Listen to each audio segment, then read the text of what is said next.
Hello दोस्तों, art study channel में आपका स्वागत है। और आज का हमारा टॉपिक है भित्ति चित्र की परंपराएं। भित्ति मतलब होता है दीवार।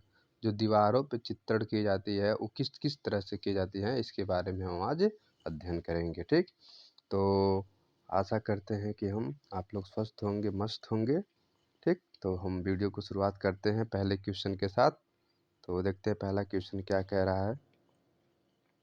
पहला क्वेश्चन कह रहा है कि भित्ति चित्र मतलब भित्ति चित्र म्यूरल किस भाषा से उत्पन्न हुआ, किस भाषा से इसका निर्माण हुआ। जो भित्ति चित्र है, फ्रेंच, अंग्रेजी, जर्मन या इटालियन, किस भाषा से ये संबंधित है। तो इसका आंसर क्या होगा? तो इसका आंसर हो जाएगा अंग्रेजी भाषा। क्या है ये म्यूरल शब्द, क्या चीज़ है? अंग्रेजी भाषा से लिया गया है। ठीक, और देखिए इसके में थोड़ा सा दूसरा इसका देख लीजिए थोड़ा सा।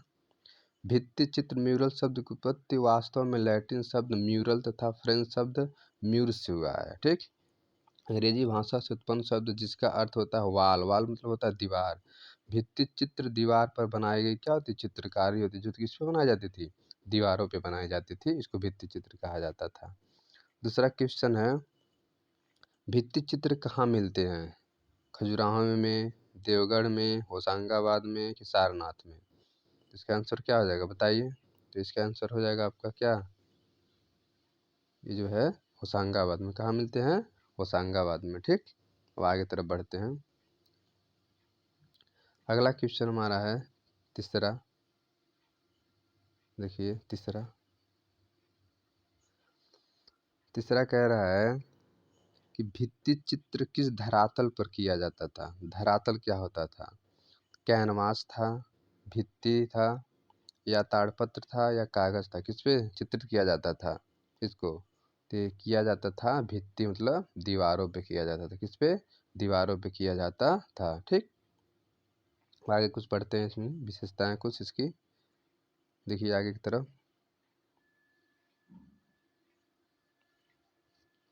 सामान्यतः भित्ति पर किया गया चित्रण भित्ति चित्रण कहलाता है। भित्ति चित्र या म्यूरल पेंटिंग, जो पेंटिंग था क्या? तो चित्रकला आलेखन की वह विधि है जो भवनों व दीवारों, छतों को अलंकृत करने के लिए किया जाता था। जैसे ये दीवार थी तो इस पे क्या है? अलंकरण बनाया जाता था। फिर ये जो छतें रहती थी इस तरह से बनी हुई, उस छतें पे भी अलंकृत किया जाता था। तो दीवारों और छतों पे जो भी चित्र बनाया जाता था उसे भित्ति चित्र के नाम से जाना जाता था। ठीक, आगे देखते हैं। कह रहा अगला, चित्तरवासल बाग माता नचेरी किस लिए प्रसिद्ध है? किसके लिए प्रसिद्ध है? स्थापत्य के लिए प्रसिद्ध है कि भित्ति चित्र के लिए प्रसिद्ध है कि टेराकोटा के लिए कि वास्तुकला के लिए? बताइए। चितनवासल, बाघ और माता नचेरी, ये तीनों जो है किसके लिए प्रसिद्ध है? ये तीनों आपकी भित्ति चित्र के लिए प्रसिद्ध है। किसके लिए प्रसिद्ध है? भित्ति चित्र के लिए प्रसिद्ध है। ठीक, आगे देखते हैं। चित्तरवासल और बाघ माता नचेरी किसके लिए प्रसिद्ध है? भित्ति चित्र। भित्ति चित्र होता है जो दीवारों पर चित्रकारी की जाती थी। ठीक, फिर अगला क्वेश्चन कह रहा है कि होरियोंजी मंदिर के भित्ति चित्र किस शताब्दी के है? जो होरियोंजी मंदिर है इसकी शताब्दी पूछ रहा है, कब की चित्रकारी की गई थी? 16वीं में की गई थी, 20वीं में की गई थी, 11वीं में की गई थी कि 8वीं में की गई थी? बताइए इसका आंसर क्या होगा? तो इसका आंसर आपका हो जाएगा 8वीं शताब्दी में। कब की गई थी? 8वीं शताब्दी में की गई थी। ठीक, आगे तरफ बढ़ते हैं। होरियोंजी मंदिर के भित्ति चित्र कब की गई थी? 8वीं से याद कर लीजिएगा। कौन सी शताब्दी में? 8वीं शताब्दी में की गई थी। ठीक, फिर कह रहा है गियोट। ठीक, गियोटो किस रूप में प्रसिद्ध है? ये गियोटो शब्द जो है किसके लिए प्रसिद्ध है? चित्रकला के लिए, स्थापत्य विधि के लिए, भित्ति चित्रकार के लिए, कि क्या है? वास्तुशिल्प के लिए। गियोट, गियोट की बात कर रहा है। देखिए नए नए शब्द जब आते हैं तो हमें कंफ्यूज कर देते हैं। इस शब्द को ध्यान में दीजिएगा। गियोट क्या होता है? तो गियोटो वो होता है जो किससे संबंधित होता है? गियोटो जो हमारा होता है संबंधित भित्ति चित्रकारों से संबंधित होता है। किससे संबंधित होता है? भित्ति चित्रकारों से संबंधित होता है। ध्यान दीजिए, गियोट नोट कर लीजिए। गियोटो, गियोटो किसके लिए प्रसिद्ध है? भित्ति चित्र के लिए प्रसिद्ध है। ठीक, गियोटो भित्ति चित्र के लिए प्रसिद्ध है। किसके लिए? भित्ति, भित्ति मतलब दीवारों के चित्र के लिए क्या है? प्रसिद्ध है। शिवी जातक के अंतिम दृश्य में साधु के रूप में चित्रित था। शिवी जातक जो पूछ रहा है, अंतिम दृश्य में साधु के रूप में चित्रित था। शिव तथा ब्रह्मा, शिव तथा विष्णु, अग्नि तथा इंद्र, वायु तथा शिव। इसका आंसर बताइए। तो इसका आंसर हो जाएगा क्या है, अग्नि तथा इंद्र। क्या हो जाएगा, अग्नि तथा इंद्र। ठीक, अग्नि तथा इंद्र इसका आंसर हो जाएगा। आगे देखते हैं। शिला गुही मंदिर के मुख्य द्वार से विशाल मंडप में प्रवेश करते बाईं ओर भित्ति चित्र शिव जातक है। किसकी, शिव जातक चित्रांकन है और इसको इंद्र तथा अग्निवाज और कबूतर के रूप में चित्रित किया गया है। शिव की परीक्षा लेते हैं। किसकी, शिव की परीक्षा लेते हैं। इसके अंतिम दृश्य में अग्नि और इंद्र को साधु के रूप में चित्रित किया गया है और जो राजा श्रद्धा भक्ति के रूप में कुछ दे रहे हैं। जो राजा थे श्रद्धा के रूप में या भक्ति के रूप में उसे कुछ दे रहे हैं, इस तरह से चित्रित किया गया है। ठीक, अब आगे तरफ हम बढ़ते हैं। क्वेश्चन देखिए, तो भित्ति चित्र जो दीवारों पर की जाती थी किस किस तरह से की जाती है, इसके बारे में हम इसमें बढ़िया से अध्ययन करेंगे। ठीक, कह रहा है, देखिए अगला क्वेश्चन ध्यान से पढ़िए इसको, क्या कह रहा है। गुफा मानव लोग भित्ति के लिए किस प्रकार के रंगों का प्रयोग करते थे। देखिए सबसे इम्पोर्टेंट, रंग कौन सा लगाते थे। आधुनिक युग तो था नहीं उस समय कि बढ़िया बढ़िया कलर मिले, मतलब ऐसा विकास हुआ नहीं था कि रंगों को ज़्यादातर हमें विभिन्न प्रकार के मिलते रहे। उस समय जो है सबसे ज़्यादा फेमस रंग क्या होता था, खनिज रंग, मिट्टी के रंग, रासायनिक रंग की वनस्पति के रंग। बताइए इसमें से कौन सा आंसर सही होगा। तो उस समय लोग ज़्यादातर इस मिट्टी के रंग का इस्तेमाल करते थे। किसकी, मिट्टी के रंग का ज़्यादा इस्तेमाल करते थे। ठीक है, क्योंकि पहले के आदि मानव लोग मिट्टी में ही सब कुछ, मतलब प्राकृतिक में ही जीते थे। पेड़ पौधे, वनस्पति और उसके बाद मिट्टी और जो कोयला खल, इसी इन्हीं कोयला वाला जो था, खड़िया उड़िया था, इनका क्या था, रंग था। ठीक, आगे तरफ देखते हैं। देखिए गुफा मानव लोग चित्र बनाने के लिए प्रायः नीले, लाल, गिरवे और काले, देखिए इतने रंगों का प्रयोग करते थे। पीले एवं लाल रंग, बादामी आदि विभिन्न रंगों का मिश्रण करते थे। ठीक, चित्रों की रचना में सर्वप्रथम काले रंग से महीन क्या है, रेखाएं खींच ली जाती हैं कोयला से, और ये कोयला लकड़ी जलाकर तथा जानवरों की चर्बी में डालकर क्या उसका प्रयोग करते थे लोग। ठीक, इस तरह से उसमें किया करते थे। चीज़ों को नोट करते हुए चलिएगा अच्छे से, बहुत इम्पोर्टेंट टॉपिक है भी। ठीक है, आगे की तरफ देखते हैं। एलोरा की 32वीं गुफा किस नाम से जानी जाती है। अब बताइए, कह रहा एलोरा की जो 32वीं गुफा है किस नाम से जानी जाती है। जो 32 वाली गुफा किस नाम से जानी जाती है, बताइए इसे। लंकेश्वर के नाम से, गणेश लड़ के नाम से, या सिंहवाहिनी के नाम से, या इंद्र सभा के नाम से। बताइए क्या होगा, बहुत सही है। क्या है, ये जो है इंद्र सभा के नाम से जाना जाता है। ठीक, देखिए आगे की तरफ। एलोरा भारतीय पाषाण शिल्प स्थापत्य कला का सार है। यहाँ 34 गुफाएं हैं जिसमें 12 क्या है, बौद्ध है, जो वो भी क्या है 1 से 12 तक बौद्ध है, और 17 हिंदू है जो 13 से शुरू है 29 तक, तथा 5 जैन धर्म है जो 30 से शुरू है 34 तक। ये सभी आसपास में बनी हैं और क्या अपने निर्माण काल के धार्मिक सौहार्द को दर्शाती है। और 5 जैन गुफाओं में से 32वीं जो गुफा है सबसे प्रसिद्ध है, जो किसके लिए जानी जाती है, देखिए इंद्र सभा के लिए जानी जाती है। चीज़ें नोट कर लीजिएगा कि 12 बौद्ध है, 1 से लगा है 12, फिर 13 से शुरू होता है 29, ये 17 गुफा हिंदू होगी, और 5 जैन होगा जो 30 से लेकर 34 तक माना जाएगा। और उनकी जो 32 गुफाओं में सबसे प्रसिद्ध है इंद्र सभा की क्या है नाम से पुकारा, इंद्र सभा को उसमें चित्रित किया गया है। ठीक, इंद्र सभा के नाम से जाना जाता है। अन्य महत्वपूर्ण तत्व, एलोरा या एल्योरा, देखिए ठीक है, इसका मूल नाम बेलूर, ई शब्द बेरुल और एल्योरा और एलोरा कोई शब्द आ जाए तो वही चीज़ जानिएगा। ये एक पुरातात्विक स्थल है जो भारत में औरंगाबाद महाराष्ट्र से 30 किलोमीटर की दूरी पे स्थित है, और यहीं पर अजंता भी है। ठीक है, इन्हें राष्ट्रकूट वंश के शासकों ने बनवाया था। कौन बनवाया था, राष्ट्रकूट वंश के शासकों ने बनवाया था। अपनी स्मारक गुफाओं के लिए प्रसिद्ध एलोरा यूनेस्को द्वारा घोषित एक विश्व धरोहर क्या है, यूनेस्को द्वारा घोषित एक विश्व धरोहर है, स्थल है। ठीक, आगे की तरफ देखते हैं। एलोरा के कैलाश मंदिर का निर्माण राष्ट्रकूट के राजा कृष्ण प्रथम ने करवाया था। कौन कराया था? कृष्ण प्रथम ने करवाया था। ठीक, आगे की तरफ देखते हैं। इलोरा की गुफा को अन्य किस नाम से जाना जाता है? एलोरा की गुफा को किस नाम से और जाना जाता है? गुफा कला, बेरुल, मध्यकालीन कला, उपरोक्त में से कोई नहीं। बताइए, बहुत सिंपल क्वेश्चन है, थोड़ा समझिए तुरंत सही हो जाएगा। क्या होगा इसका आंसर? बताइए। अभी बताएं, 3 नाम इसका था, बेरुल, एलोरिया और क्या है? एलोरा। इसका 3 नाम था, ये बेलुर वाला ऑप्शन दिया हुआ। ठीक, फिर क्या? बेरुल नाम से भी जाने जाने वाला गुफा क्या है? बेरुल नाम से। बेरुल नाम से कौन जाना जाता है? एलोरा, बाघ, चितनवासन या एलिफेंटा। तो कौन जाना जाता था? एलोरा नाम, क्या एलोरा जाना जाता था। ठीक, तो आगे तरफ देखते हैं।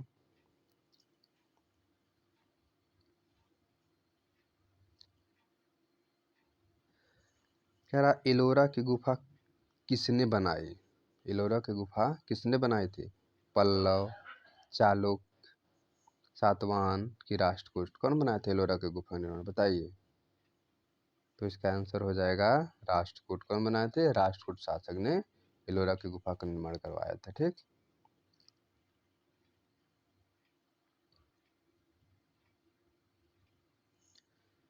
एलोरा में इंद्रसभा के नाम से किस गुफा को जाना जाता है? इंद्रसभा के नाम से बताएं अभी ऊपर।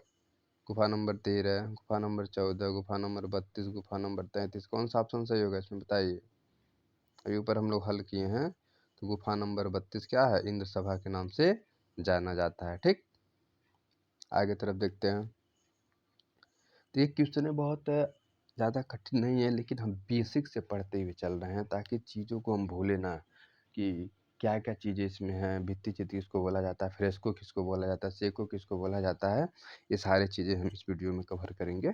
ठीक है, तो आगे तरफ देखते हैं हम लोग। इलोरा में कुल कितनी गुफाएं मंदिर है? ठीक, बताएंगे कुल कितनी गुफाएं हैं? 34, 36, 35, 33। कितनी है बताइए?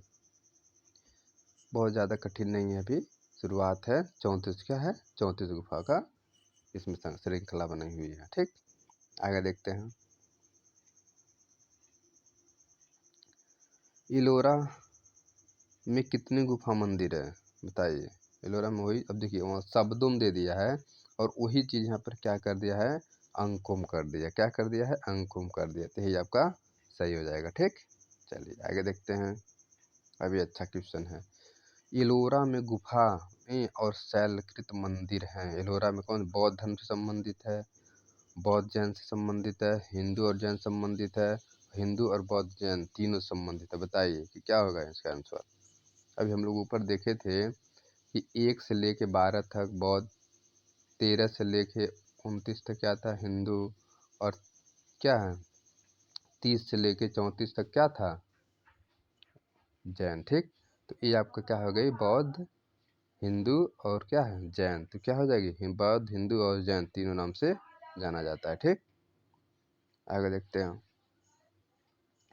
किस राज्य में एलोरा गुफा स्थित है? बताइए किस राज्य में है?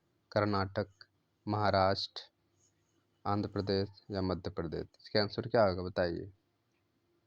सिंपल कहे ना, कि अजंता और एलोरा दोनों का है महाराष्ट्र में, एलिफेंटा भी महाराष्ट्र ही में है। ठीक है, तो अगला क्वेश्चन हम देखते हैं। कह रहा, एलोरा की गुफा किस राज्य में स्थित है? एलोरा की गुफा कहाँ है? तो आपको जानने दें, बस सीधे जानिए महाराष्ट्र। अभी ऊपर ही बताया गया है, महाराष्ट्र में ही है। ठीक, अब आगे तरफ बढ़ते हैं। देखिए भित्ति चित्र में आगे तरफ बढ़ते हैं तो महाराष्ट्र ही हो गया आपका। अब अगला क्वेश्चन पढ़िए आप लोग, 19 नंबर क्वेश्चन देखिए क्या कह रहा है। 19 नंबर क्वेश्चन कह रहा है कि इलोरा किस राज्य में स्थित है? अब ये राज्य फिर पूछ रहा है, कहाँ पे स्थित है ये महाराष्ट्र में स्थित है। कहाँ है? महाराष्ट्र में स्थित है। ठीक, आगे चलिए देखते हैं। इलोरा स्थित 1 नंबर से 12 नंबर तक की गुफा संबंधित है। देखिए अब यहाँ पूछ दिया 1 से 12 नंबर। 1 से 12 नंबर को हम क्या कहते थे? जैन धर्म से, बौद्ध धर्म, ब्राह्मण धर्म से, बौद्ध धर्म से या यहूदी धर्म से। क्या हम बताए थे आपसे? इसका आंसर बताइए। ठीक है, चलिए बताए थे कि 1 से 12 बौद्ध धर्म से हैं और 13 से 29 से हिंदू धर्म से हैं और जो बच रहा है 30 से लगाएं 34 तक बौद्ध क्या है, जैन धर्म से है। ठीक, चलिए आगे तरफ बढ़ते हैं हम लोग। ठीक है, तो इस तरह से हम लोग क्लियर करते चलेंगे आगे की तरफ। जो भी ना समझ में आए कमेंट करें। एलोरा के प्रसिद्ध कैलाश मंदिर का निर्माण एक राष्ट्रकूट नरेश ने करवाया था। उस नरेश का नाम बताइए। नरेश मतलब राजा को कहा जाता था। तो कौन से हैं वो? अमोघवर्ष, दंतीदुर्ग, कृष्ण राय प्रथम या विक्रमादित्य? इसमें से कौन सा सही होगा बताइए। बहुत सही, बहुत सही। इसमें सही हो जाएगा कृष्णराज प्रथम। कौन? कृष्णराज प्रथम एलोरा के प्रसिद्ध गुफाओं का क्या निर्माण कराए थे? कृष्णराज प्रथम थे। ठीक, आगे देखते हैं। एलोरा के प्रसिद्ध कैलाश मंदिर का निर्माण राष्ट्रकूट शासक प्रथम क्या है? राष्ट्रकूट शासक कृष्ण प्रथम ने करवाया था। और यह प्राचीन मंदिर भारतीय वास्तुकला, मूर्तिकला और स्थापत्य कला के लिए क्या है? सबसे प्रसिद्ध है। यह मंदिर संपूर्ण मंदिर के एक ही पाषाण को काटकर बनाई गई है और इसके प्रांगण में 276 फीट लंबा तथा 154 फीट चौड़ा है। और इसके गुफाओं में दाहिनी ओर क्या है? दक्षिण की ओर 12 क्या है? गुफाओं बौद्ध धर्म से संबंधित है। और मध्य में 17 गुफा हिंदू धर्म से संबंधित है। और उत्तर की 5 गुफा जो किसी जैन धर्म से संबंधित है। अगर दिशा के बारे में पूछता है तो भी आप बता दीजिएगा कि गुफा के दक्षिण की तरफ 12 गुफा जो है बौद्ध धर्म से है। ठीक, और मध्य में पूछता है तो मध्य में 17 गुफा हिंदू धर्म से हैं। और उत्तर में पूछेगा, उत्तर साइड में तो कौन से है? 5 गुफा जो जैन धर्म से संबंधित है। ठीक, दिशा भी पूछ सकता है। आगे देखिए, अन्य महत्व तथ्य में कैलाश मंदिर का निर्माण द्रविड़ शैली में हुआ। किस शैली में हुआ? द्रविड़ शैली। ठीक, तो शैलियाँ कितनी थी? द्रविड़, नागर, वेसर, इस शैलियाँ थी ना, तो उसमें से द्रविड़ से दक्षिण भारत में जितने मंदिर आप पाएंगे द्रविड़ शैली में, और उत्तर भारत में जो पाएंगे क्या नागर शैली में, और मध्य प्रदेश में नागर वेसर भी मिक्सिड होता है कहीं कहीं। तो ये 3 शैलियाँ हैं। 2 शैलियाँ मेन है और वेसर जो दोनों का मिक्सिंग होता है। कैलाश मंदिर के ऊपर विशाल जो है 95 फीट क्या है? शिखर जो 95 फीट ऊंचा है। और ये 4 मंजिला है। क्या है? 4 मंजिला है। एलोरा कैलाश मंदिर का सबसे उत्कृष्टतम शैली के लिए विश्व क्या है? प्रसिद्ध है। यहाँ हिंदू कला के लिए उत्तम उदाहरण सबसे क्या है? सुरक्षित, हिंदू के लिए सबसे ज़्यादा सुरक्षित है। देखिए आगे तरफ बढ़ते हैं। और दिया है कैलाश शब्द अशुद्ध है, शुद्ध शब्द कैलाश है, किंतु विभिन्न प्रतिष्ठित पुस्तकों चयन बोर्डों में कैलाश शब्द को ही सबसे प्रयुक्त मांगा है। ये कैलाश में देखिए, कैलाश जो शब्द क्या है? अशुद्ध है। इसका सबसे शुद्ध कैलाश है। ठीक है, लेकिन यही ज़्यादातर माना जाता है किताबों में। ठीक है, चलिए आगे तरफ बढ़ते हैं हम। नेक्स्ट क्वेश्चन हम चलते हैं।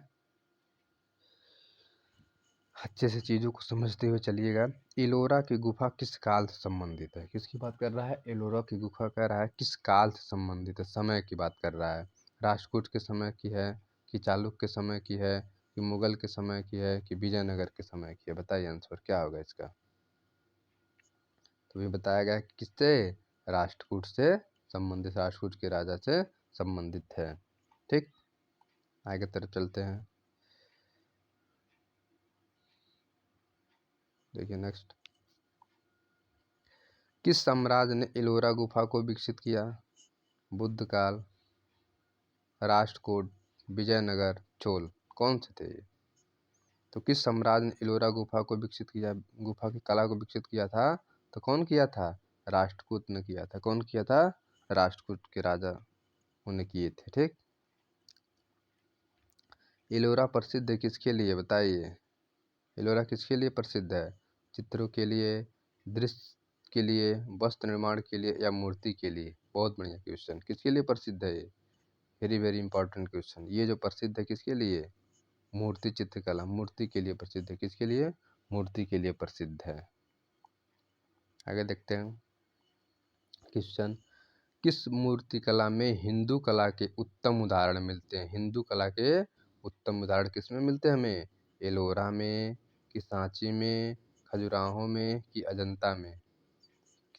हिंदू हिंदू की बात कर रहा है। हिंदू की बात कर रहा है, किस में आपको मिलेंगे?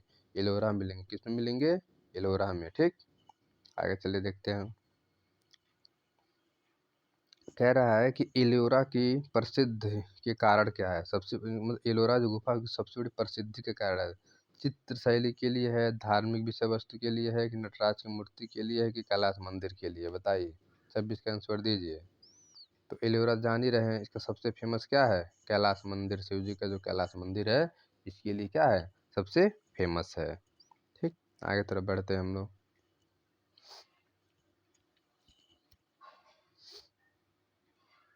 कह रहा है कैलाश मंदिर किस प्राचीन गुफा में स्थित है। अजंता में, बाग में, एलोरा में, एलिफेंटा में, बताइए इसका आंसर। ये बहुत आसान क्वेश्चन चलेंगे। हम आपसे बात कहे थे ना कि शून्य से शिखर तक चलना हमें, तो हमें सरल से धीरे धीरे क्या है, कठिन की तरफ चलना है। तो इस समय भी क्वेश्चन ज़्यादा आपको टफ नहीं मिलेंगे, सिंपल क्वेश्चन मिलेंगे। उसके जैसे जैसे हम आगे की तरफ बढ़ते जाएंगे, क्वेश्चन का क्या लेवल भी बढ़ता जाएगा, चैप्टर का भी लेवल बढ़ता जाएगा। ठीक, तो इसमें से आंसर क्या होगा, बताइए। कह रहा है कैलाश मंदिर किस प्राचीन गुफा में स्थित है। तो आपको देखिए, किसे, एलोरा के लिए प्रसिद्ध है। ठीक, आगे तरफ हम बढ़ते हैं। क्वेश्चन अगला, तो चीज़ों को अच्छे से समझते हुए चलिएगा, जो भी समस्या हो बताइएगा, हल कर दिया जाएगा। ठीक है, चलिए देखिए। कह रहा है कैलाश मंदिर है, एलिफेंटा गुफा, अजंता की गुफा, एलोरा की गुफा, कि बाघ की गुफा, किसके लिए है, बताइए। एलिफेंटा की बात कर रहा है। कैलाश मंदिर में कौन सी है, कैलाश मंदिर में क्या है, वो तो कैलाश मंदिर है, किसमें है, एलोरा में। कहाँ है, एलोरा में है। ठीक, चलिए अगला क्वेश्चन देखते हैं, बढ़ते चलते हैं हम लोग। अभी ज़्यादा कुछ पढ़ना हम लोगों को आगे चलकर। ठीक, कैलाश मंदिर कहाँ स्थित है। कह रहा है कैलाश मंदिर कहाँ स्थित है। अजंता में है, एलोरा में है, एलिफेंटा में है, कन्हेरी में, कहाँ है। देखिए जितना हम रिवाइज करेंगे, देखिए पेपर में क्या होता है, पढ़ने के लिए तो हम बहुत सारा पढ़ लेते हैं, नहीं समस्या में कहाँ होते हैं, हमको लगता है बहुत पढ़े हैं बहुत पढ़े हैं, लेकिन हम जो पढ़े रहते हैं उसको रिवाइज नहीं किए रहते हैं बार बार, इसी वजह से हमारा क्वेश्चन गलत हो जाता है। जैसे पेपर हम पाते हैं तो ये लगता है कि पढ़े हैं लेकिन कन्फ्यूजन है, पढ़े हैं लेकिन कन्फ्यूजन है। तो इस चीज़ों को आपको नहीं करना है परीक्षा हाल में, इस चीज़ों को अभी ही करके समाप्त कर लेना है। इसीलिए जो क्वेश्चन अगर बार बार आ रहा है तो आपको परेशान होने की ज़रूरत नहीं है। वो इसलिए बार बार आ रहा है, अलग अलग समय में अलग अलग आयोग द्वारा पूछा गया है। और इससे एक फ़ायदा आपको ये होगा कि जब बार बार क्वेश्चन अगर रिपीट हो जा रहे हैं तो आपको क्या हो जाएगा, तैयारी अच्छे से मजबूत होती चली जाएगी। ठीक है, इसलिए परेशान मत रहे। कैलाश मंदिर कहाँ स्थित है, तो ये कहाँ है, एलोरा में स्थित है। कहाँ, एलोरा में स्थित है। क्योंकि जितना हम रिवाइज करेंगे, मेरा माइंड है कि जितना आप रिवाइज करेंगे उतना ही आपका क्वेश्चन का क्या होता है, याद होता चला जाता है। ठीक है, यही होता है कि एक टॉपिक को जितनी बार पढ़ेंगे, हमें रटने से नहीं कुछ होता, हमें पढ़ने से, वो समझने से चीज़ें हो क्या क्लियर होती हैं। ठीक है, तो आगे चलिए पढ़ते हैं हम लोग। कह रहा है कि एलोरा का प्रमुख मंदिर कौन सा है। फिर क्या कह रहा है, थोड़ा थोड़ा घुमाता रह रहा है। एलोरा का प्रमुख मंदिर कौन सा है, बृहदेश्वर, दुर्गा मंदिर, कैलाश मंदिर, कि पारसनाथ मंदिर, कौन सा मंदिर है। तो सोचिए ये क्या है, कैलाश मंदिर है। ठीक, चलिए आगे तरफ बढ़ते हैं हम। ठीक है, चीज़ों को अच्छे से समझ से चलिए, जो ना समझ में आए नोट कर लीजिए इसमें से, और जो भी ना समझ में आए कमेंट करिएगा। ठीक, एलोरा में कौन सा मंदिर एलोरा की जान है, बताइए। विष्णु मंदिर, राम मंदिर, कैलाश मंदिर, या लक्ष्मी मंदिर। तो बात किसकी की जा रही है, कैलाश मंदिर की जा रही है। यही जो मंदिर है उसकी क्या है, जान है। किसकी जान है, एलोरा की जान है, क्योंकि सबसे क्या है, फेमस वही मंदिर है। ठीक, अगला क्वेश्चन है, देखते हैं हम लोग। कह रहा है कैलाश मंदिर की, ठीक, एलोरा गुफा चित्र की छवियाँ क्या हैं। जो कैलाश मंदिर में एलोरा गुफा चित्र की छवियाँ के बारे में पूछ रहा है, क्या है। देवी काली का है, सचित्र कल्पसूत्र का है, बुद्धिस्ट जातक का है, भगवान विष्णु और देवी लक्ष्मी का है। चित्र की छवियाँ पूछ रहा है, बताइए इसका आंसर क्या होगा आप लोग। अगर कैलाश मंदिर की एलोरा गुफा के चित्र की छवियाँ पूछता है तो देव काली नहीं है, ये भी कल्पसूत्र भी नहीं होगा, बुद्धिस्ट जातक नहीं होगा, जातक संबंधित है ही नहीं, भगवान विष्णु से संबंधित भी नहीं है। तो इसका विकल्प एक भी नहीं लग रहा है, सारा गलत है। कैलाश मंदिर में एलोरा गुफा की चित्र की छवियाँ पूछ रहा है, तो कोई नहीं क्वेश्चन होगा इसमें सही। चलिए देखिए क्या दिया है आगे की तरफ। हाँ देखिए दिया हुआ है, एलोरा गुफा संख्या 16 कैलाश मंदिर दृश्य है। इस मंदिर के उच्चतम शिल्प का उदाहरण रावण द्वारा कैलाश मंदिर पर्वत को उठाने का दृश्य है। यह प्रमुख मूर्तियां रावण अनुग्रह, त्रिपुरांतक और अंधकारिक, भैरव, नरसिंह, हिरण्यकश्यप, वृतांत, शिव पार्वती, शिव विवाह, इंद्रदाड़ी की मूर्ति, भैरवी प्रतिमा, मार्कंडेय उद्धृत, शिव की अष्टभुजा तांडव जिसमें 3 हाथ खंडित है। और इसी मंदिर का दृश्य शिव के अंधक क्या है, अंधक नामक असुर का वध है। ठीक है, तो इस चीज में ये चीजें पाई जाती हैं। ठीक है, चीजों को थोड़ा सा नोट कर लीजिए, देखिए ध्यान से देख लीजिए, रोक दिए हैं। ठीक है, असुर की बात की गई जिसमें से भगवान शिव क्या अत्यंत क्रोधित रूप में है और क्या त्रिशूल हाथ में लिए हुए रावण राक्षस पर प्रहार करने के लिए झपटते हुए दिखाई दे रहे हैं। और कैलाश मंदिर उपयुक्त विकल्पों में से कोई छवि नहीं दिखाई पड़ती है। जो विकल्प दिया ही कारण है क्या, यही सत्य है कि इसमें से कोई विकल्प सही नहीं होगा। ठीक, चलिए आगे तरफ हम बढ़ते हैं। हम लोग थोड़ा 2-3 लाइन और क्लियर कर लेते हैं, नीचे की तरफ दिया हुआ है। ठीक है, देखिए उत्तर प्रदेश माध्यमिक शिक्षा चयन बोर्ड ने अपनी उत्तर कुंजिका में इस प्रश्न का मूल्यांकन से बाहर कर दिया। इसमें पूर्व जारी प्रारंभिक उत्तर कुंज बी माना था, लेकिन क्या वो गलत है। बी कैसे सही हो सकता है बताइए, बी बिल्कुल नहीं सही हो सकता है। ठीक, तो आगे तरफ बढ़ते हैं हम लोग। कह रहा है अगला क्वेश्चन, इनमें से किस गुफा में कैलाश मंदिर है। कह रहा है इनमें से किस गुफा में कैलाश मंदिर की बात कर रहा है। एलोरा गुफा नंबर 14 में, गुफा संख्या 12 में, गुफा संख्या 16 में, गुफा संख्या 13 में। इसमें से बताइए कौन सा आंसर सही होगा।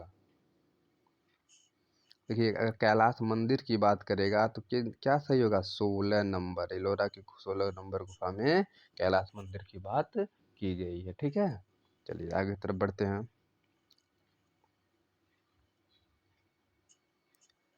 इलोरा से कैलाश पर्वत को हिलाते हुए रावण की मूर्ति कला बताइए। इलोरा से पर्वत को हिलाते हुए रावण की मूर्ति कला क्या है बताइए।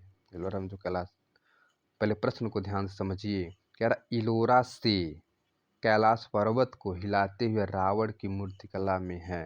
किसमें है, 16 में है, 15 में है, 9 में है कि 13 में है। बताइए इसका आंसर क्या होगा।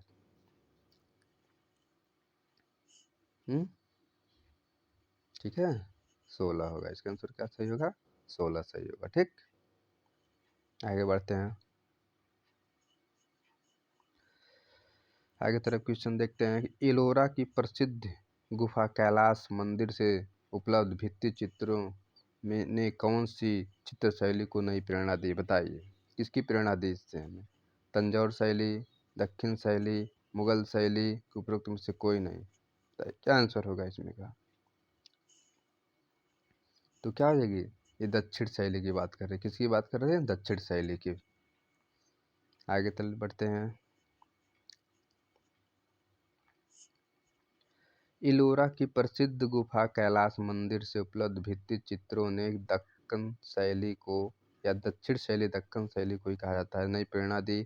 इस मंदिर की योजना तथा शैली पदक्कल, ठीक है, स्थित विरूपाक्ष मंदिर शैली के अनुकरण में किया गया है। दक्षिण शैली को चालुक्य शैली, मध्य भारतीय मंदिर शैली तथा बेसर शैली भी कहा जाता है।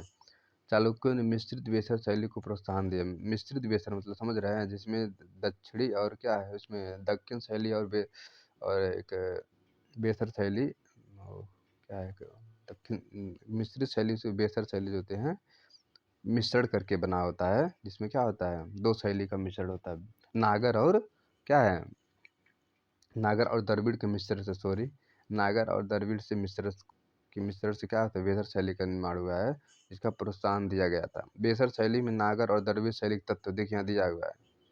नागर और द्रविड़ शैली क्या है, मिश्रित तत्व है।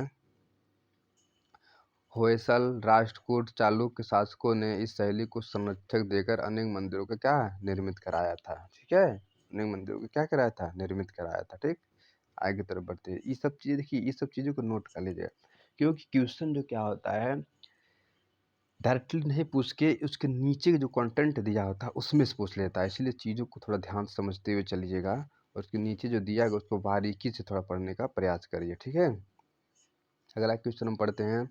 कैलाश मंदिर के मध्य स्थित है गणेश, शिव पार्वती, शिवलिंग या पार्वती? बताइए क्या चीज़ है? कैलाश के सबसे मध्य में क्या चीज़? कैलाश जो मंदिर है उसके बीच में किस देवी देवता का उत्थि लगा हुआ है? बताइए। Very very simple question. जाहिर सी बात है, कैलाश में शिव जी संबंधित, शिव जी के क्या होगा? शिवलिंग से संबंधित चीजें हैं या शिवलिंग को ही बनाया गया है, स्थापित किया गया है। एलोरा गुफा संख्या 16 सबसे बड़ी गुफा है। यहाँ के कैलाश मंदिर में विशाल और भव्य नक्काशी है जो कैलाश के स्वामी भगवान शिव को समर्पित है, और इस मंदिर के मध्य में एक बड़ा शिवलिंग स्थापित है। क्या है? बहुत बड़ा शिवलिंग स्थापित है, वही क्या है? शिवलिंग ही है। ठीक ठीक है, आगे तरफ बढ़ते हैं। ब्रह्मा, विष्णु एवं महेश की त्रिमूर्ति वाला स्थापत्य कहाँ अवस्थित है? अजंता में, एलिफेंटा में, एलोरा में, या क्या है कालरा गुफा में? कहाँ पे स्थित है? ब्रह्मा, विष्णु और महेश की जो मूर्ति वाला स्थापत्य कहाँ स्थित है? बताइए। सी, एलोरा में। कहाँ स्थित है? एलोरा में। एक minute, Brahma, Vishnu, Mahesh, sorry sorry रुक जाइए। ब्रह्मा, विष्णु और महेश की बात कर रहा है, ब्रह्मा, विष्णु और महेश की बात कर रहा है, तो ये नहीं, यहाँ नहीं है। ये जो आपको मिलेगा यहाँ मिलेगा, सॉरी सॉरी सॉरी, कन्फ्यूज हो गए। ये चीज़ें आपको मिलेंगी एलिफेंटा में मिलेंगी।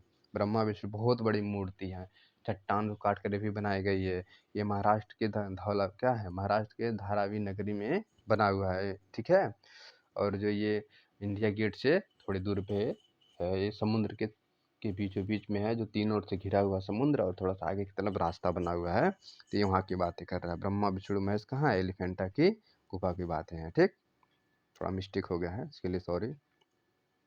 तो आगे तरफ बढ़ते हैं। ठीक है, तो चीज़ों को थोड़ा समझते चलिए, बोलने में थोड़ा गड़बड़ हो गया है। एलिफेंटा गुफा भारत के महाराष्ट्र में स्थित क्या है? मुंबई गेटवे ऑफ इंडिया से लगभग 12 किलोमीटर की दूरी पर अरब सागर समुद्र के पास रायगढ़ जिले में स्थित है, जो अपनी कलात्मक गुफाओं की मूर्तियों के कारण क्या है? प्रसिद्ध है। यहाँ भगवान शंकर की 9 बड़ी बड़ी मूर्तियाँ हैं जो शंकर के विभिन्न रूपों को, क्रिया को दर्शाती हैं। इनमें शिव की त्रिमूर्ति प्रतिमा सबसे आकर्षित है। त्रिमूर्ति भारतीय कलाओं का वह आकृति है जिसमें ब्रह्मा, विष्णु और महेश को एक ही ग्रीवा के तीनों शीश के रूप में चित्रित किया गया है। और भारतीय पौराणिक ग्रंथों में यह माना जाता है कि ब्रह्मा का जन्म विष्णु पालन और शिव क्या है? संहार के देवता हैं, और सारे सृष्टि इन्हीं के सहारे चलती है। ठीक है, ब्रह्मा जन्म के, विष्णु पालन के और शिव संहार के जनक माने जाते हैं, और इन्हीं के द्वारा ही ब्रह्म ब्रह्मांड का क्या है? संचालन किया जाता है। ठीक, आगे देखते हैं हम क्वेश्चन। एलिफेंटा गुफा किससे घिरी हुई है? बताइए, एलिफेंटा गुफा किससे घिरी हुई है? पहाड़ों से घिरी हुई है, नदी से घिरी हुई है, समुद्र से घिरी हुई है, पहाड़ियों से घिरी हुई है? ये बताए हैं कि इस तरह से बनी हुई है। तो इस चारों तरफ क्या है? समुद्र समुद्र है, आगे तरफ थोड़ा सा रास्ता है। ठीक, यही रास्ता है। तो तीनों तरफ से किससे घिरी हुई है? तो ये आपकी घिरी हुई है समुद्र से घिरी हुई है। किससे घिरी हुई है? समुद्र से घिरी हुई है। देखिए, तो अगर एलिफेंटा गुफा की बात की जाए तो भी क्षरण हो गया, इसका बहुत ज़्यादा नुकसान हो रहा है, क्योंकि ये समुद्र के बीच में है, मान लीजिए पानी में है, तो पानी में क्या खारा नमक होता है, जिसके कारण वहाँ की दीवारें जो है रद्द हो गई है, कुछ मूर्तियाँ भी नष्ट होने के कगार पे हैं। इसलिए वहाँ की सरकार ने उसको सुरक्षित करने के लिए विभिन्न प्रकार के प्रावधान कर रही है। समुद्र की पानी खारा होती है ना, तो मिट्टी क्या है, ये जो है कि दीवारों को काट काट कर समाप्त कर देगा, तो मंदिर में प्रवेश कर जाएगा, तो मंदिर की मूर्तियाँ भी नष्ट हो जाएंगी। इसको बचाने के लिए प्रक्रिया चल रही है। चलिए आगे देखते हो। एलिफेंटा गुफा किससे घिरी हुई है? क्लियर हो गया ना, ये समुद्र से घिरी हुई है। चलिए आगे तरफ बढ़ते हैं। एलिफेंटा कहाँ स्थित है? पनवेल में है, थाने में है, कि क्या है, रोहा में, कि रायगढ़ में? बताया गया अभी। ये सब महाराष्ट्र के जिला है, मतलब क्षेत्र है। तो किस जगह पाया है? रायगढ़ जो जिला है, यहीं पर क्या है आपका एलिफेंटा की गुफा स्थित है। कहाँ पे? रायगढ़ में, महाराष्ट्र के रायगढ़ में है। ठीक, आगे देखते हैं। अगला क्वेश्चन, एलिफेंटा है गुफा वास्तुकला, मंदिर वास्तुकला, स्तूप वास्तुकला, या किले की वास्तुकला? किसके लिए जाना जाता है? बताइए। बहुत सही, बहुत सही। तो ये जो आपका हो जाएगा गुफा वास्तुकला। किसके लिए जाना जाएगा? गुफा वास्तुकला। ये जाना जाएगा गुफा वास्तुकला के लिए। ठीक, चलिए आगे तरफ पढ़ते हैं। एलिफेंटा गुफा कहाँ स्थित है? चीज़ों को समझिए। एलिफेंटा गुफा कहाँ स्थित है? महाराष्ट्र, ठीक, कि गुजरात, उड़ीसा, कि राजस्थान? कहाँ है ये आपका महाराष्ट्र में एलिफेंटा, रायगढ़ जिला है। ठीक, नोट, चीज़ों को नोट करते हुए चलिएगा, ध्यान देते हुए चलिएगा। एलिफेंटा किसके लिए प्रसिद्ध है? बताइए। मंदिरों के लिए प्रसिद्ध है, कि मूर्तियों के लिए प्रसिद्ध है, कि गुफाओं के लिए प्रसिद्ध है, कि हाथियों के लिए प्रसिद्ध है? बताइए। एलिफेंटा किसके लिए प्रसिद्ध है? एलिफेंटा आपका जो प्रसिद्ध किसके लिए है? मूर्तियों के लिए प्रसिद्ध है। किसके लिए है? मूर्तियों के लिए प्रसिद्ध है। ठीक, चलिए आगे तरफ बढ़ते हैं हम। नेक्स्ट चलते हैं। अगला क्वेश्चन है,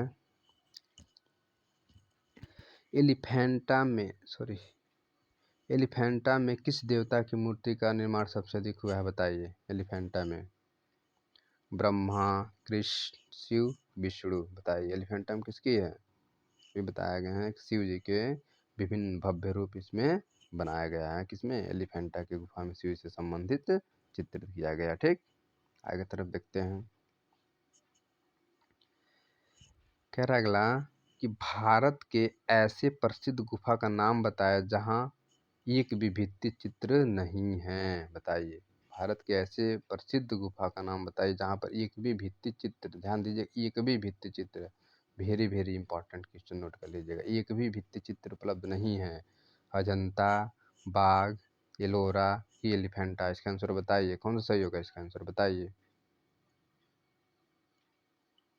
देखिए, इसका आंसर हो जाएगा एलिफेंटा। एलिफेंटा ऐसा है जहाँ पे गुफा चित्र माना जाता है, लेकिन वहाँ पे एक भी भित्ति चित्र का अंकन नहीं हुआ। ध्यान दीजिए, एक भी भित्ति चित्र का अंकन एलिफेंटा में नहीं हुआ है। ठीक है, एकदम गौर से इस चीज़ों को बारीकी से समझ लीजिए। कह रहा है कि एलिफेंटा की गुफा 6वीं 7वीं शताब्दी में मुख्यतः क्या है? गुप्त काल में पर्वतों को काटकर बनाई गई थी। किस काल में? गुप्त काल में। यह गुफा समुद्र तट के अंदर एक छोटे से टापू पर स्थित है। टापू जानते हैं ना, समुद्र में ऊंचा ऊंचा जो स्थान रहता है, जहाँ पर क्या है? स्थल पाया जाता है, मतलब चारों तरफ समुद्र के बीच में थोड़ा सा ऊंचा ऊंचा रहता है, जिसको टापू कहते हैं। इसका वास्तविक नाम धारापुरी था, किंतु पुर्तगाली लोग इसे क्या है? प्रखंड में हाथी की प्रतिमा दिखाई देने के कारण इन्होंने इनका नाम एलिफेंटा रख दिया। इसका नाम क्या? धारापुरी नगरी था, लेकिन जब पुर्तगाली लोग आए तो इसका नाम चेंज करके जब रख दी एलिफेंटा। क्यों रखी? क्योंकि हाथी का चित्र इसमें ज़्यादा, मूर्ति ज़्यादा मिला था, जिसकी वजह से। इस गुफा मंदिर की त्रिमूर्ति शिव तांडव की खंडित मूर्ति, नटराज शिव का पर अंधक राक्षस का संहार और शिव पार्वती का विवाह, महेश मूर्ति रावण कैलाश को पर्वत हिलाते हुए चीज़ों को इसमें क्या किया गया? भव्य रूप में मूर्ति का निर्माण किया गया है। ठीक, दर्शाया गया है इसमें। पारस्व क्या है? पारस्वती कक्षा में अजंता के अनुरूप भित्ति चित्र थी, किंतु अभी नष्ट हो गई। तो मतलब भित्ति थोड़ा बहुत नाम चिन्ह मिलता है, लेकिन ये बिल्कुल रूप से क्या हो गई? एकदम नष्ट हो गई है। तो इसी के ये क्या है? नहीं के बराबर। क्या है? नहीं के बराबर है इसमें। ठीक, तो इसी गुफा में आपको भित्ति चित्र का अंकन नहीं मिलेगा। थोड़ा अंश मिलता है, लेकिन वो स्पष्ट नहीं है, क्लियर नहीं, प्रमाणित नहीं है। ठीक, अगला क्वेश्चन है, निम्न में से एलिफेंटा का मूर्ति शिल्प नहीं है? निम्न में से एलिफेंटा का मूर्ति शिल्प नहीं है। त्रिमूर्ति, शिव और पार्वती का विवाह, शिव तांडव, भागीरथी की तपस्या? बताइए।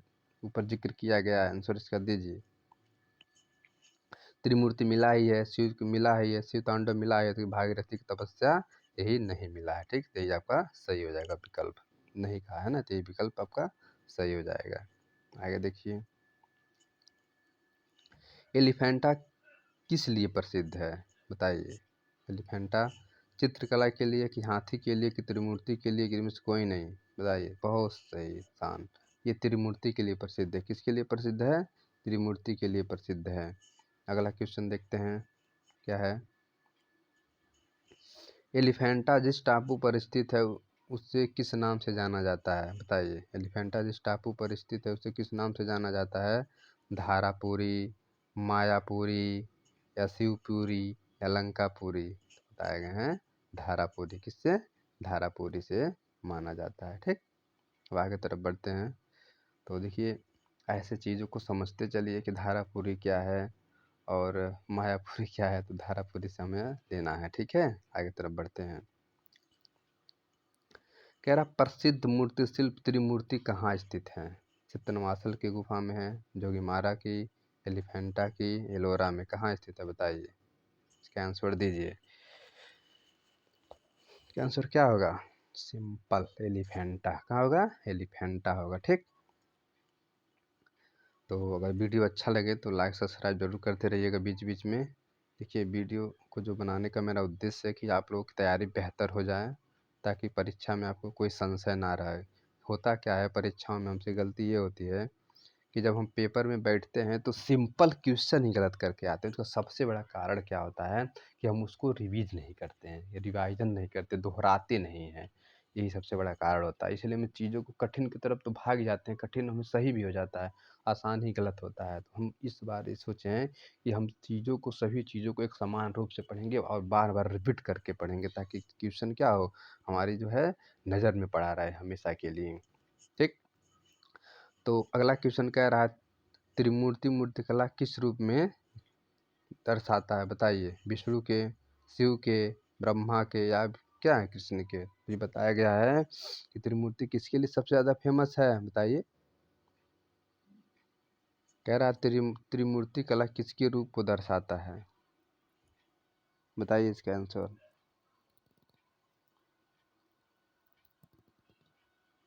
इसमें जानते हैं एक चीज़ इसमें कर दिया है मिस्टेक। देखिए विष्णु को भी है, शिव जी को भी है, ब्रह्मा जी को भी है। अब तो ये तीनों आपका ऑप्शन सही माना जाएगा, विष्णु, ब्रह्मा, शिव। तो ये ऑप्शन आपको गलत हो जाएगा। ठीक है, इसमें कुछ और सही होगा। चलिए ठीक है, तीनों सही माना जाएगा। और देखिए दिया भी है, आगे नीचे देखिए, थोड़ा समझिए इसको। त्रिमूर्ति भारतीय मूर्ति कला में भाव अभिव्यक्ति की दृष्टि से श्रेष्ठ, सुंदर व प्रसिद्ध है। इस त्रिमूर्ति में ब्रह्मा, विष्णु, महेश तीनों देवताओं का सम्मिलित रूप है, जिनके तीन रूप क्या, सृष्टा, पालनकर्ता और संहार। ठीक, दर्शाया गया है, जिसमें केंद्र की मुखाकृति कल्याणकारी शिव जी की है, जिसका मध्य मुख मुकुट शिव की जटा से शामिल क्या है, शोभित है। जितेंद्रनाथ बनर्जी ने बाएं मुख को पार्वती अथवा उमा को मानते हैं, और रुद्र मुख शिव का और शांत मुख उमा को मानते हैं। ठीक है, इस तरह से उसमें बताया गया है। तो शिव जी की जो एलिफेंटा गुफा अगर विशिष्ट पूछता है, ठीक है, इसके बारे में क्यों प्रसिद्धि है, तीनों देवताओं के लिए प्रसिद्ध है। एकदम ध्यान दे दीजिएगा, तीनों देवताओं के लिए प्रसिद्ध है। ठीक है, चलिए आगे तरफ बढ़ते हैं। अगला क्वेश्चन कह रहा है इनमें से किस गुफा में त्रिमूर्ति की मूर्ति है? अजंता में पाया गया कि लोमेश ऋषि में पाया गया कि एलोरा में पाया गया कि एलिफेंटा में पाया गया? सिंपल सी त्रिमूर्ति कहाँ पाया गया है? एलिफेंटा की गुफा में पाया गया। ठीक, आगे तरफ बढ़ते हैं। एलिफेंटा गुफा महाराष्ट्र के लगभग डैश सदी में बनाया गया था? किस सदी में बनाया गया था बताइए? किस सदी में बनाया गया था? 5वीं 6वीं शताब्दी, पहली से तीसरी शताब्दी, 8वीं से 11वीं शताब्दी, या 12वीं से 15वीं शताब्दी? इसका आंसर बताइए। शताब्दी अक्सर पूछता है, शताब्दी की बात की जिक्र अक्सर करता है, किस समय ये बना हुआ था? तो ये बना हुआ था आपका, बताइए किस समय बना हुआ था? ये आपका बना हुआ था, इसमें नोट कर लीजिए, 12वीं से 15वीं, 12वीं से 15वीं शताब्दी, 12वीं से 15वीं शताब्दी। एक सेकेंड, 51, 12वीं 15वीं नहीं होगा सही, थोड़ा रुक जाइए, भूल रहा है। पहली तीसरी तो होगा नहीं, 8वीं से 11वीं होगा नहीं, एक मिनट 12 से 15 नहीं, ये वाला ऑप्शन सही होगा। 5वीं से 8वीं ये गलत है, ये तो बहुत लेटेस्ट वाला है। 5वीं से 8वीं शताब्दी कौन सही होगा? 5वीं से 8वीं शताब्दी, 5वीं से 8वीं शताब्दी को नोट कर लीजिएगा। 5वीं से 8वीं शताब्दी में एलिफेंटा की जो है गुफाओं का सदी चला था, या इसका निर्माण काल चला था। ठीक, देखिए आगे, एलिफेंटा गुफा बम्बई के समुद्र में 7 मील उत्तरी पूर्व स्थित द्वीप में प्रसिद्ध गुफा मंदिर का निर्माण कब हुआ था? 6वीं 7वीं शताब्दी के मध्य, मुख्यतः गुप्त काल ने करवाया था।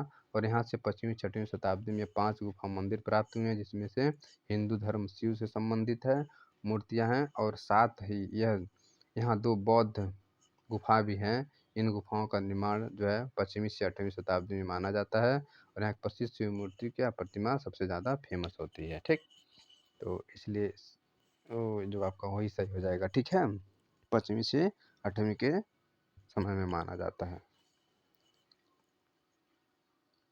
सबसे करीब वही है। ठीक है, एक्चुअली देखा जाए सबसे करीब आपका यही माना जाएगा, क्योंकि इसी के समय में आसपास में हुआ था। है तो बहुत लंबा हो जाएगा क्या, ये तो बहुत पहले का हो जाएगा, ये भी बहुत लंबा हो जाएगा, तो इसी को औसत मान के आप लोग चलिएगा। ठीक है, चलिए, ये सन उनमें थोड़ा सा मिस्टेक चलता है और उसमें दिक्कतें हो जाती हैं, क्योंकि विभिन्न प्रकार के जो है विद्वानों का विभिन्न मत रहता है। ठीक है, तो क्वेश्चन कन्फ्यूज हो जाता है। चलिए आगे देखते हैं। थोड़ी विश्वविख्यात मंदिर राकट मूर्ति कहाँ है? विश्वविख्यात मंदिर राकट कहाँ है? सारनाथ, एलिफेंटा, अमरावती या सिकरियाँ? इसका आंसर क्या होगा बताइए? इसका आंसर क्या होगा बताइए? महेश मूर्ति की अभी हम लोग बात कर रहे हैं, जो राकट चट्टानों से बनी हुई है। ये आपकी कहाँ है? एलिफेंटा में है। ठीक, चलिए आगे तरफ बढ़ते हैं हम लोग। चीज़ों को अच्छे से समझते हुए चलिए। ठीक है, तो दिक्कत होने का समस्या नहीं रहेगा। चलिए कुछ महत्वपूर्ण तत्व को हम लोग पढ़ते हैं, थोड़ा सा देखते हैं, तो अच्छे से कवर हो जाए। इसके लिए हम पूरा प्रयास करेंगे, आपके साथ बने रहेंगे जब तक पेपर नहीं होगा। विख्यात महेश मूर्ति राकट मूर्ति एलिफेंटा में है। कहाँ है? एलिफेंटा में है। 8वीं शताब्दी में राष्ट्रकूट राजाओं ने एलिफेंटा गुफा में 3 शीर्ष वाले महेश मूर्ति के मंदिर का निर्माण करवाया था। इसके महत्वपूर्ण तत्व को हम थोड़ा देखते हैं। चलिए आगे फैक्ट को जानने की कोशिश करेंगे। एलिफेंटा गुफा को यूनेस्को द्वारा विश्व विरासत का दर्जा दिया गया। किसके द्वारा? यूनेस्को द्वारा विश्व विरासत की दर्जा दिया गया था यूनेस्को द्वारा। एलिफेंटा में कुल 7 गुफाएं। कितनी गुफाएं हैं? 7 गुफाएं हैं। महेश मूर्ति की गुफा प्रसिद्ध है। 7 गुफाओं में एलिफेंटा जो है, 7 गुफाओं में महेश की जो मूर्ति वाला गुफा है, ये सबसे क्या है? प्रसिद्ध या फेमस है। एलिफेंटा की गुफा में अर्धनारीश्वर, अर्धनारीश्वर समझ रहे हैं? आधा नारी आधा शिव जी का जो है, पुरुष और नारी का आधा है, तो शिव पार्वती जी का है, मान के चलिए। कल्याण शिव सुंदर रावण कैलाश पर्वत को ले जाते हुए या हिलाते हुए या अंधकारित मूर्ति या नटराज शिव की मूर्तियाँ इसमें दर्शाती हैं। ये सब ठीक है। तो इस समय शिव जी की और रावण जी के समय में जो घटनाएं घटी थी, उसी को ज़्यादा इसमें चित्रित किया गया है मूर्ति में। ठीक है, बाघ गुफा किस जनपद में है? अब बाघ गुफा की बात कर रहा है, तो कहाँ है? दामोह जनपद, रीवा जनपद, रतलाम जनपद या धार जनपद? तो बताइए बाघ कहाँ? बाघ की बात कर रहा है, बताइए बाघ की गुफा कहाँ? चीज़ों को समझिए थोड़ा। एमपी में धार, कहाँ है? धार जनपद है, धार जनपद का एमपी में पड़ता है। ठीक है, वहाँ पे ये स्थित है। ठीक, आगे तरफ देखते हैं। बाघ गुफा मध्य प्रदेश में धार जिले की कुच्छी नामक तहसील में है। बाघ गुफा संबंध बौद्ध धर्म से है संबंधित है। ये गुफाएं गुप्त काल की श्रेष्ठ उदाहरण है। बाघ गुफा की संख्या कितनी? 9, किंतु 7 गुफाओं में है चित्र का रूप से नष्ट हो चुके हैं। देखिए कह रहा है कि 9 गुफाओं में है, किंतु 7 गुफाओं के चित्र पूर्ण रूप से क्या हो गए? नष्ट हो चुके हैं। और वो क्या है? गुफा संख्या 4, 5 में ही कुछ चित्र शेष हैं, और गुफा संख्या 1 गृह के नाम से जाना जाता है, और सबसे महत्वपूर्ण चौथी गुफा है, इन्हें रंग महल के नाम से जाना जाता है। टोटल कितनी है? 7 है, 9 है, जिसमें 7 गुफा चित्र क्या है? नष्ट हो चुके हैं। आगे देखते हैं हम लोग। बाघ की गुफा स्थित है, बताइए। फिर चीज़ों को रिवाइज करता है, समझिए। उत्तर प्रदेश में, राजस्थान में, मध्य प्रदेश में और उत्तराखंड में। बताइए बाघ एमपी बताया ना, मध्य प्रदेश के धार जिला में स्थित है। कहाँ? मध्य प्रदेश के धार जिला में स्थित है। ठीक, आगे हम बढ़ते हैं। देखिए बाघ में कुल कितनी गुफाएं हैं? 10, 9, 8 कि 17? बताइए कौन सा सही होगा विकल्प? बताइए, आंसर दीजिए। इसमें से कौन सा सही होगा इस चारों में से? तो आपका हो जाएगा 9 गुफा क्या हो जाएगा 9। ठीक, ये 9 बी वाला सही होगा। ठीक, आगे बढ़ते हैं हम। धार जिले में स्थित बाघ गुफा किस राज्य में स्थित है? बिहार, मध्य प्रदेश, महाराष्ट्र, उत्तर प्रदेश। तो धार जिला कहाँ है? धार जिला आपका मध्य प्रदेश में। धार जिला कहाँ है? मध्य प्रदेश में है। ठीक, चलिए आगे तरफ बढ़ते हैं। आगे क्वेश्चन है, देखिए एमपी की जो बात चल रही है इस समय, एमपी महाराष्ट्र, एमपी की जो है जो जितने भी इसमें बाघ की गुफा पाए गए, जो जो चित्र पाए गए, उसके बारे में जिक्र हम लोग करेंगे। तो चीज़ों को अच्छे से समझते हुए चलिएगा। कह रहा है बाघ गुफाएं में स्थित है। बाघ गुफाएं स्थित है कहाँ में? जो डैश दिया हुआ मतलब ये पूछ रहा है कहाँ पे है? मध्य प्रदेश, उत्तर प्रदेश, राजस्थान कि तमिलनाडु? तो कहाँ हो जाएगा? एमपी मध्य प्रदेश में स्थित है। ठीक, अभी आपको ज़्यादा कठिन क्वेश्चन नहीं मिलेगा। ये जो चैप्टर है अभी भित्ति चित्र का चल रहा है। इसके बाद जैसे जैसे हम लोग मुगल पढ़ेंगे हैं, उसके बाद पश्चिमी क्या है राजस्थान शैली पढ़ेंगे, आधुनिक शैली पढ़ेंगे, आधुनिक चित्रकला, समकालीन चित्रकला पढ़ेंगे, ये सब चीज़ें थोड़ा सा कठिन मिलेंगी। तो उसमें हमको क्या है थोड़ा सा अच्छे से कवर करना होगा। तो अभी हम चीज़ों को थोड़ा दोहराते हुए चलने की तरह से चल रहे हैं। ठीक है, बाघ गुफा स्थित है मध्य प्रदेश, महाराष्ट्र, आंध्र प्रदेश कि उत्तर प्रदेश? ठीक है, फिर रिवाइज किया है तो परेशान होने की ज़रूरत नहीं है। जितना बार आप रिवाइज करेंगे उतना ही आपके दिलो दिमाग में वो विराजमान होता चला जाएगा। ठीक है, तो अच्छे से कवर भी होता चला जाएगा। ठीक है, आगे बढ़ते हैं। कह रहा है कि बाघ गुफाएं हैं आंध्र प्रदेश में, गुजरात में, मध्य प्रदेश में या महाराष्ट्र में? इसके आंसर आप लोग दीजिए। कहाँ है बाघ की गुफा? फिर वही चीज़ें हैं, दोहरा रिपीट जितना करेंगे उतना ही आपका कवर होता चला जाएगा। एमपी में कहाँ है? एमपी में है, मध्य प्रदेश में है। ठीक, ठीक है, आगे चलते हैं। बाघ की गुफा कहाँ स्थित है? फिर कह रहा है मध्य प्रदेश, महाराष्ट्र, उत्तर प्रदेश, गुजरात। ये आपका ही सही हो जाएगा। ठीक, चलिए थोड़ा सा आगे बढ़ते हैं। अब कह रहा है बाघ गुफा का पुराना नाम। अब यहाँ देखिए नया थोड़ा सा बदल दिया है। बाघ गुफा का क्या है पुराना नाम पूछ रहा है, क्या है? बाघ गुफा का पुराना नाम विरूपाक्ष विरूप है कि रूपायन है कि कलायन है कि क्या है संभव है? तो बाघ गुफा का पुराना नाम क्या है? रूपायन है। क्या है? रूपायन है। सॉरी सॉरी सॉरी, रूपायन नहीं, एक सेकेंड। रूपायन तो वहाँ उसकी बोले जाते हैं, सिगरिया में पाया जाता है विरूपस। ये कलायन है, सॉरी। क्या हो जाएगा ये? कलायन। बाघ गुफा का पुराना नाम क्या है? कलायन। बाघ गुफा का पुराना नाम कलायन है। ठीक है, इसको कलायन मारिएगा। ठीक, मिस्टेक हो गया है। ठीक है, आगे तरफ बढ़ते हैं हम लोग, थोड़ा उसके बारे में जान लेते हैं क्या चीज़ें है ये। देखिए महिष्मती के राजा सुबुद्ध का एक शिलालेख बाघ की गुफा से प्राप्त होता है। ठीक, अभिलेख से ज्ञात होता है कि बिहार का नाम कल्याण या कलायन था, जिसे महासुबंधु ने बिहार में के रख रखाव एवं इनके रहने वाले बौद्ध भिक्षुओं को संरक्षक हेतु दासिल पट्टी गांव को दान में दिया था। कौन? दासिलक पट्टी गांव था, इसको दान में दे दिया था। किसके लिए दान दिया था? इनकी जो बौद्ध विहार नहीं होते थे, जो जो भिक्षु उच्छु होते थे, इनके रहने के लिए इसको बनवाया था, इसलिए इसको दान दे दिया था। और इसीलिए कल्याण शब्द मतलब कल्याण के लिए बौद्ध भिक्षुओं को इसी कल्याण से कलायन बना हुआ, इसी कल्याण से कलायन का निर्माण हुआ है। तो चीज़ों को समझिए कि बाघ गुफा का पुराना नाम क्या है? कलायन। ठीक, यहाँ स्पष्ट हो जाएगा, आपको भूलेगा नहीं फिर। बाघ गुफा की अवध के बारे में पूछ रहा है। सातवाहन राजवंश, विजयनगर, चोल राजवंश या बुद्ध राजवंश? बताइए आंसर क्या होगा? बाघ गुफा की अवधि पूछ रहा है, किसके समय की है? समकालीन, किसके समकालीन माना जाता है? बताइए इसके आंसर।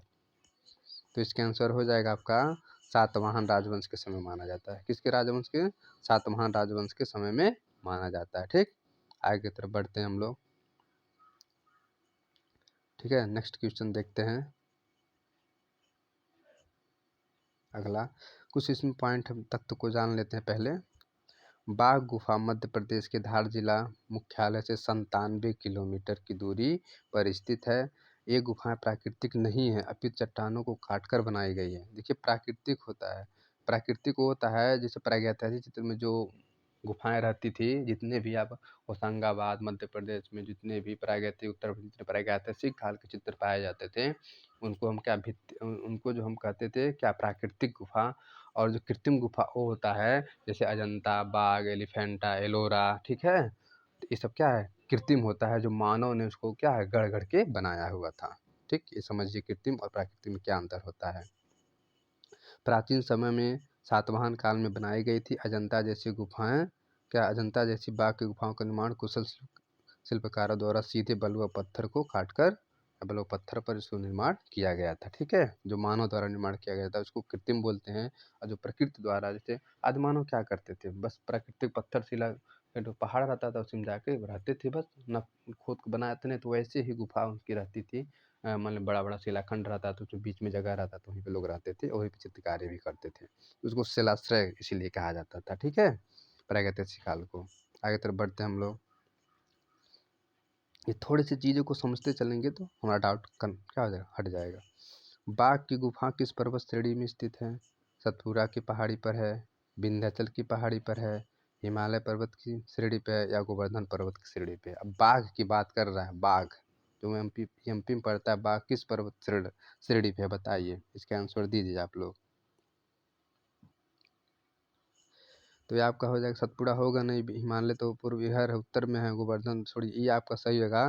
देखिए विंध्याचल, क्योंकि एमपी में और उत्तर प्रदेश का लास्ट छोर पे जो विंध्याचल पर्वत है वहीं पर ही बाघ गुफा का श्रेणी है, मतलब वहीं पे बाघ गुफा अवस्थित है, जो विंध्याचल पर्वत की श्रेणी पे है। ठीक, आगे चलते हैं हम। विंध्याचल पर्वत श्रेणी में स्थित बाघ गुफा को भारत सरकार द्वारा वर्ष 1953 में क्या है राष्ट्रीय स्मारक घोषित किया था। 1953 में राष्ट्रीय स्मारक घोषित किया था, नोट कर लीजिए, 1953 में राष्ट्रीय स्मारक घोषित किया गया था। ठीक, आगे चलते हैं। बाघ गुफा को जाना जाता है रंग महल के रूप में, पंच पांडव के रूप में, गृह गुफा के रूप में, या इनमें से कोई नहीं। किसके रूप में जाना जाता है बताइए, इसका आंसर दीजिए। इनमें से कोई नहीं, ठीक है, इनमें से कोई नहीं इसमें माना जाता है। ठीक है, आगे तरफ बढ़ते हैं। बाघ गुफा को उपरोक्त में से किसी भी नाम से नहीं जाना जाता है, किंतु गुफा संख्या को गृह गुफा, गुफा संख्या 2 को पंच पांडव गुफा तथा इस संख्या को 4 रंग महल के नाम से जाना जाता है। जैसे इसकी गुफाओं को के नाम है सब, लेकिन इसको नाम से नहीं जाना जाता है, समझिए बात को। ठीक है, इसके जो अलग अलग गुफाओं के नाम है कि पहली गुफा को किस नाम से जाना जाता है, दूसरी गुफा को किस नाम से जाना जाता है, और चौथी गुफा को किस नाम से जाना जाता था। ठीक है, टोटल 9 गुफा थी। तब आगे तरफ बढ़ते हैं। किन गुफाओं को पंच पांडव के नाम से जाना जाता है? देखिए आगे क्वेश्चन, अजंता, चित्तरमासल, सिगिरिया या बाघ। तो पंच पांडव की अगर बात कर रहा है तो गुफा नंबर आपका क्या हो जाएगा, गुफा हो जाएगा बाघ। बाघ में जो पंच पांडव का क्या है चित्रांकन किया गया है। ठीक, आगे देखते हैं हम लोग। नेक्स्ट कह रहा है बाघ की किस गुफा में सर्वाधिक चित्र बने हैं बताइए। पहली, तीसरी, दूसरी, चौथी, पहली, पश्चिमी, इनमें से कोई नहीं। बताइए इसका आंसर क्या होगा।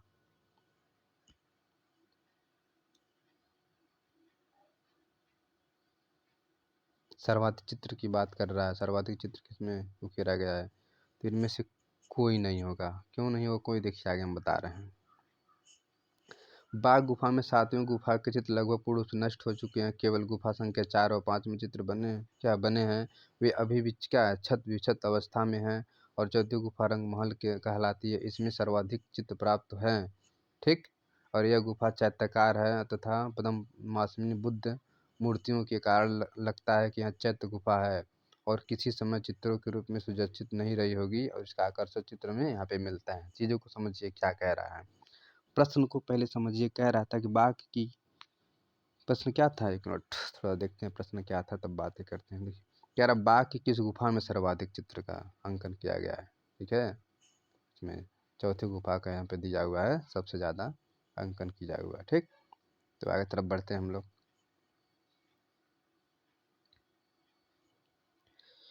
तो इस चीज़ों को समझिए थोड़ा सा।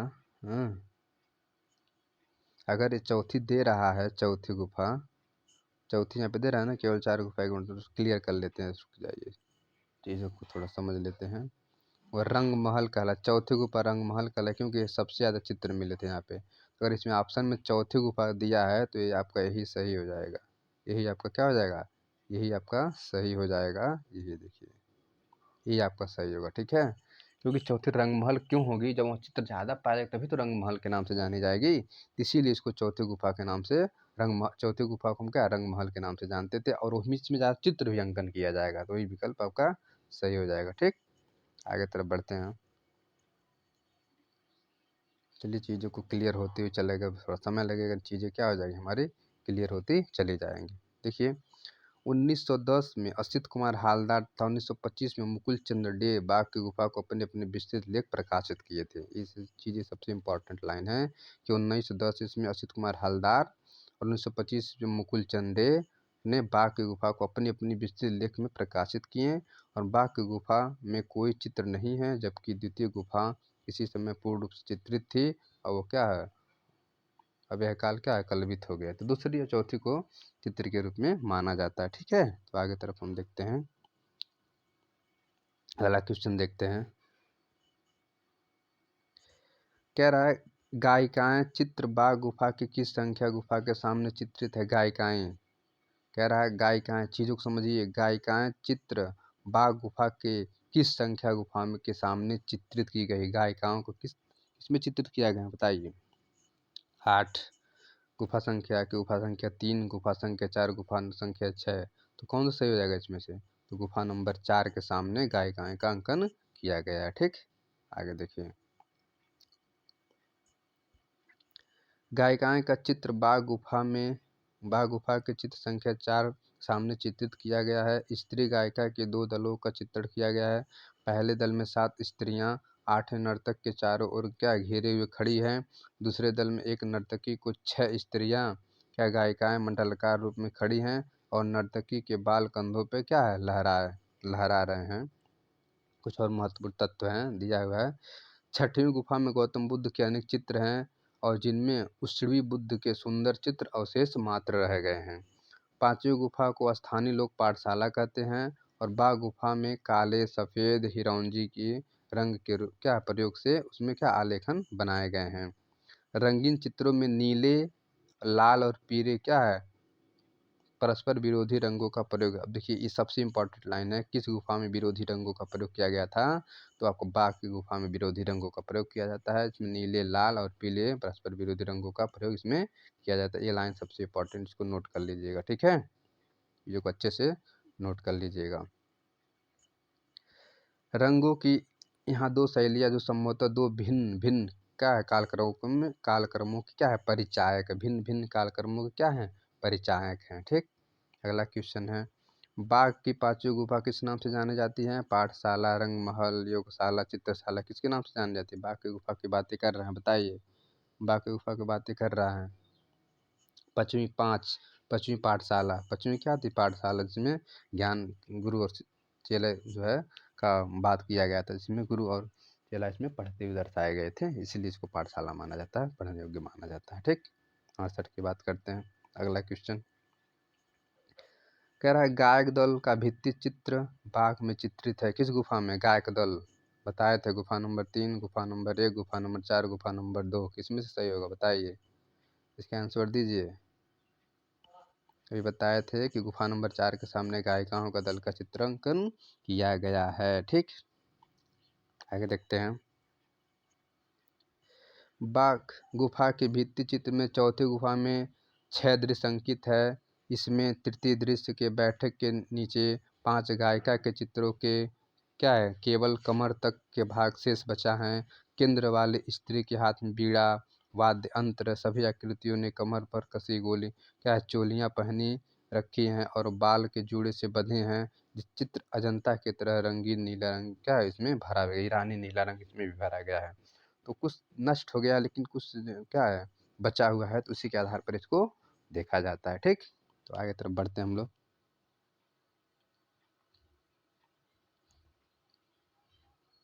चलिए देखते हैं नेक्स्ट क्वेश्चन।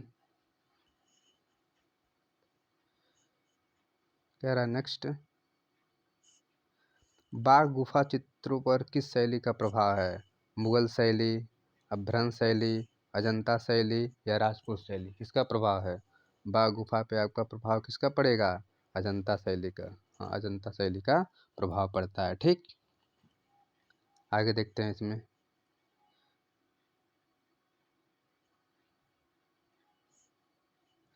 बाघ गुफा चित्रों पर अजंता शैली का प्रभाव है, क्योंकि बाघ गुफा चित्रों को केवल प्रयुक्त टेम्परा विधि का प्रयोग अजंता चित्रों के माध्यम में किया गया है। ठीक, इनके महत्वपूर्ण तत्व को देखते हैं। नंदलाल बोस, असित कुमार हालदार, सुरेंद्र नाथ कर और A P. Bhosale, B N. Apte, Shri M S. Bhand तथा बी.बी. जगपत आदि प्रसिद्ध कलाकारों ने बाघ गुफा के चित्रों की अनुकृतियां तैयार की थी। असित कुमार हालदार और नंदलाल बोस ने वर्ष 1921 में बाघ गुफा की प्रतिलिपियां तैयार की थी। ये पूछता है 1921 में कौन तैयार किया था? असित कुमार हालदार और नंदलाल बोस ने मिलकर तैयार की थी। ठीक, बाघ गुफा में सबसे अच्छे चित्र चौथी और पांचवी गुफा के बाहरी बरामदे की भीतरी गुफाओं के सामने की दीवारों पर के ऊपरी भाग में सुरक्षित हैं, परंतु बरामदे की छत पर छत गिर जाने से पर्याप्त चीज क्या हो गए? नष्ट हो गए हैं। बाघ की गुफाओं में शोकाकुल स्त्री, रंग के कबूतरों की जोड़ी, 4 गहरे वर्ण आभूषण, पुरुष की वार्ता, 17 घुड़सवारी का दृश्य, हाथी का विश्राम, एक केले का वृक्ष जिसमें वृक्ष के नीचे जिसके वृक्ष के नीचे बुद्ध बैठकर अपने शिष्यों को क्या दे रहे हैं? उपदेश दे रहे हैं। ठीक, आगे देखते हैं। बाघ गुफा चित्रों में उपयोग की जाने वाली तकनीक क्या थी? फ्रेस्को थी, टेम्परा थी, कि इम्पेस्टो थे, कि स्केच क्या थी? स्केच तकनीक थी। बताइए इसका आंसर क्या होगा? इसका आंसर हो जाएगा क्या? टेम्परा। क्या हो जाएगा? टेम्परा। ठीक, आगे देखते हैं क्वेश्चन। असित कुमार हलदार और नंदलाल बोस किस सन में बाघ की गुफा की प्रतिलिपियां बनाए? तभी ऊपर हम बताएं 20 क्या हो 22, 21 की 17। तो आपका क्या हो जाएगा? 21 संख्या आपका जो है 21 सन 21 में दोनों तैयार किए थे। ठीक, आगे तरफ क्वेश्चन देखते हैं। बाघ गुफा के भित्ति चित्रों को बनाने में किस तकनीक का प्रयोग किया गया था? बताइए। ब्लू तकनीक, ब्यूनो तकनीक, सेकू तकनीक, इटालियन ब्यूनो तकनीक, इग्लू चित्रण तकनीक, कौन सी तकनीक अपनाया गया था? बताइए। तो इसमें आपका तकनीक अपनाया गया था ये वाला, ग्लू रंग चित्रण। ग्लू मतलब एक गोंद होता है, ग्लू एक गोंद होता है, तो उसी को हम कहते हैं ग्लू रंग चित्रण तकनीक के द्वारा इसको निर्माण किया गया था। ठीक, अगला देखते हैं।